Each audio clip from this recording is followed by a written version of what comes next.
Hey guys, it's Gridiron here. We're here in the Flight Factor 767 300 ER.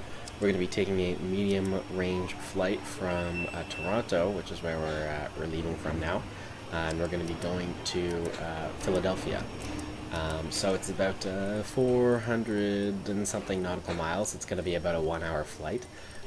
We are cold and dark here, but I actually started turning the plane on a little bit before I pressed record, so my IRSs are aligning, and I think I turned my fuel pumps on already. But other than that, yeah, we're cold and darking here.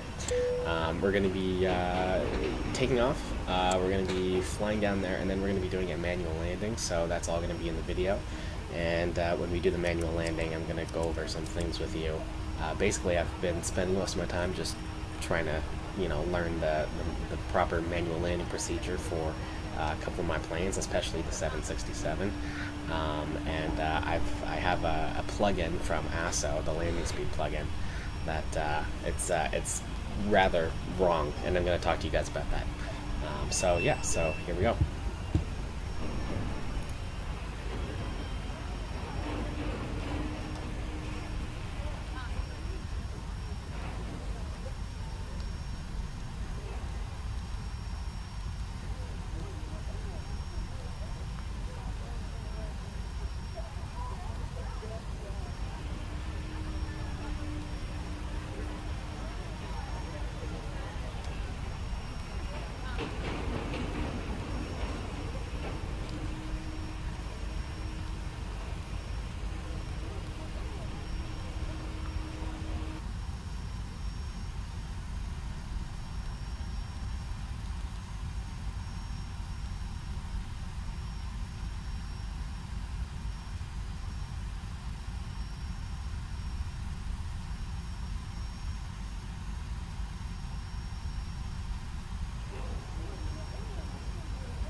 Ladies and gentlemen, the captain and crew would like to welcome you on board this Boeing 767-300 airliner.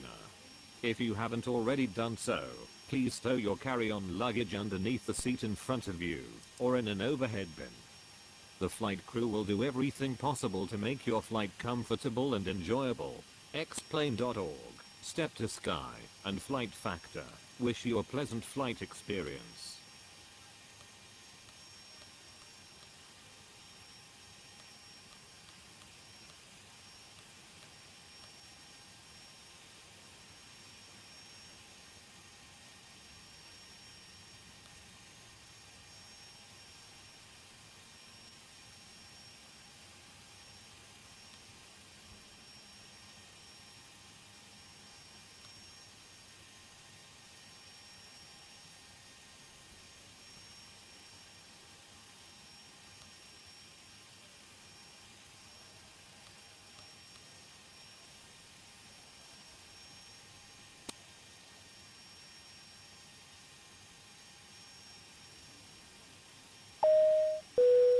Ladies and gentlemen, we request your full attention as the flight attendants demonstrate the safety features of this aircraft. When the seatbelt sign illuminates, you must fasten your seatbelt. Insert the metal fittings one into the other and tighten by pulling on the loose end of the strap. To release your seatbelt, lift the upper portion of the buckle. We suggest that you keep your seatbelt fastened throughout the flight, as we may experience turbulence. The Boeing 767 has 8 emergency exits. 2 in the front, 2 at the back, and 2 over each wing. Please take a few moments now to locate your nearest exit. In some cases, your nearest exit may be behind you. If we need to evacuate the aircraft, floor level lighting will guide you towards the exit. Doors can be opened by moving the handle in the direction of the arrow. Each door is equipped with an inflatable slide, which may also be detached and used as a life raft. Oxygen and the air pressure are always being monitored. In the event of a decompression, an oxygen mask will automatically appear in front of you. To start the flow of oxygen, pull the mask towards you. Place it firmly over your nose and mouth. Secure the elastic band behind your head and breathe normally. Although the bag does not inflate, oxygen is flowing to the mask. If you are traveling with a child or someone who requires assistance, secure your mask on first, and then assist the other person. Keep your mask on until a uniformed crew member advises you to remove it. In the event of an emergency, please assume the bracing position. Lean forward with your hands on top of your head and your elbows against your thighs. Ensure your feet are flat on the floor. A life vest is located in a pouch under your seat or between the armrests. When instructed to do so, open the plastic pouch and remove the vest. Slip it over your head, pass the straps around your waist, and adjust at the front. To inflate the vest, pull firmly on the red cord, only when leaving the aircraft. If you need to refill the vest, blow into the mouthpieces. Use the whistle and light to attract attention. Also, your seat bottom cushion can be used as a flotation device. Pull the cushion from the seat, slip your arms into the straps, and hug the cushion to your chest. The following electronic devices: calculators,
Guru. Please take your seats for takeoff.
So for people wondering what's going on here, basically we're getting the stick shaker because I was going too slow for the amount of lift I had, and I retracted my flaps before I should have, before changing the speed in the MCP either to be faster or over to VNAV.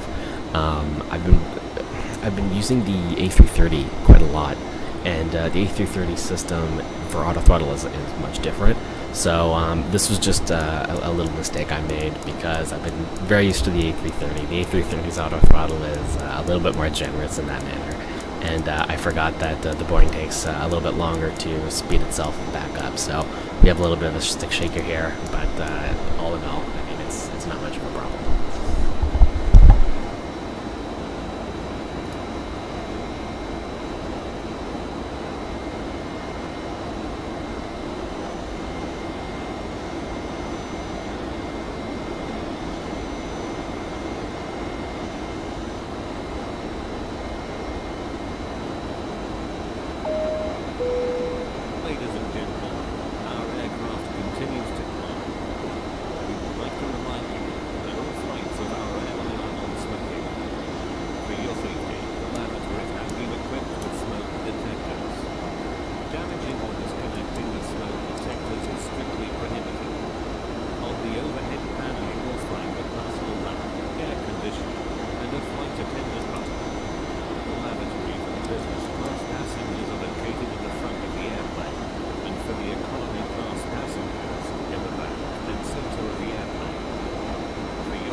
Okay, so we're here at the top of climb. As usual, I'm going to turn on the exterior camera and we're going to listen to some music and we're going to fast forward to the top of descent. See you guys there.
Alright, so we're here at basically right about to turn onto the approach phase, and cloud cover is really thick right now. You know, at this stage I'm not sure if we're going to get to do the manual landing with clouds like this. Usually I've been practicing my landings, and there's a lot of places, pretty much like everywhere I fly, the wind shear has been really crazy, and now I get onto this one and it's like clouds everywhere, everything's overcast when I was flying this day, so that's a little bit disappointing. So yeah, here we are turning into the approach. We're probably going to get our flaps going and our landing gear going fairly shortly.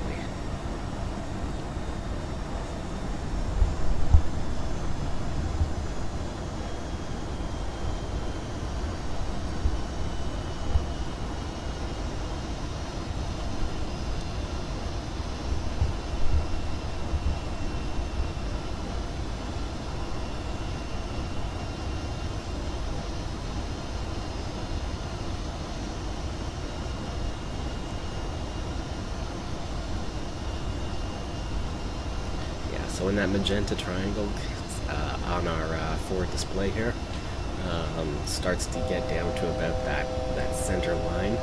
That's around when you want to engage your landing gear. Just have to make sure that we're slowing down at the same time. Change our speed here.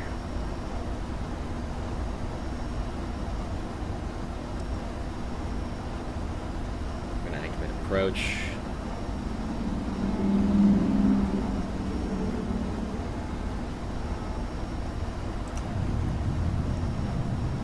And there we go. Good time to throw down the landing gear. And we'll start engaging our flaps to the landing position.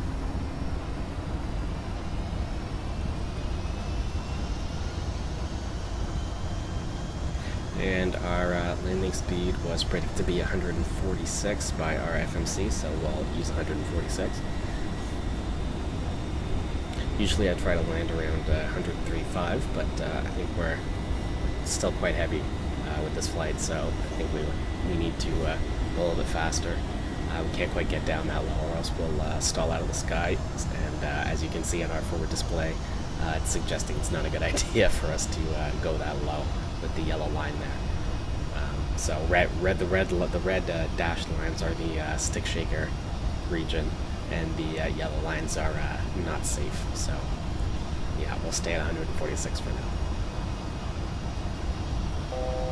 And there we go. We've captured the glide slope and the localizer, and we're clear to auto land. We have auto land green.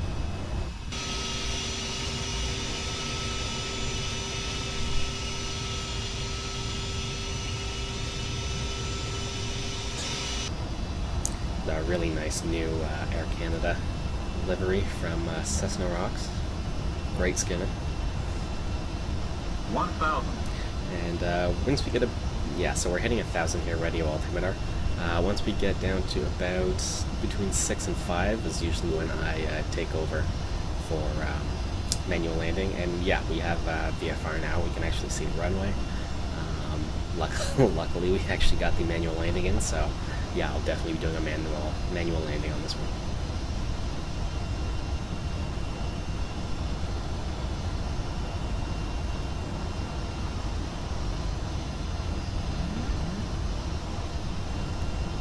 And there we go. Auto throttle off.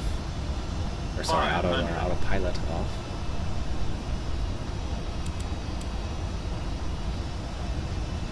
And we'll use maximum braking power. We're going quite fast and we're quite heavy, so max automatic. And we're coming in nicely. The wind is relatively calm. Minimums.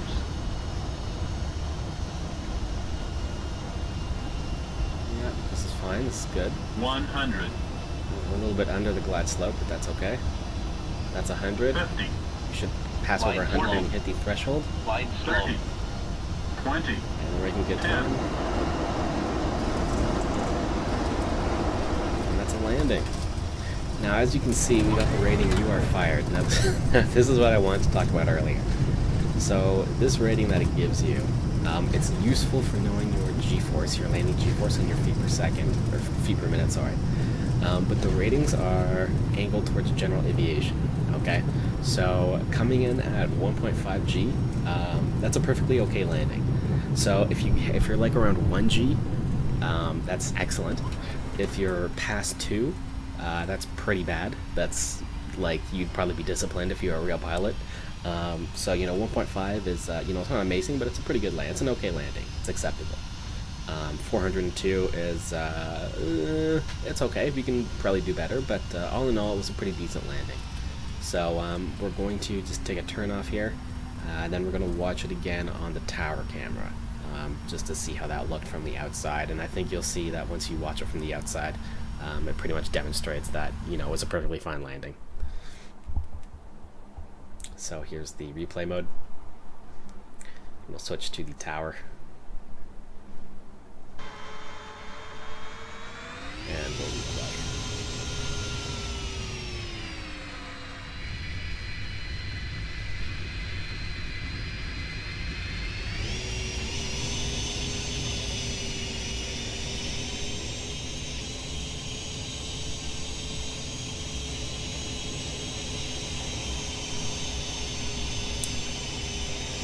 Coming in nice and level. Now, one thing I will say is I think I flared a little bit too much.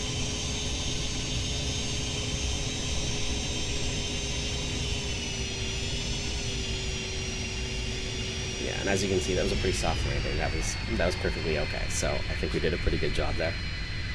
And the nose came down softly.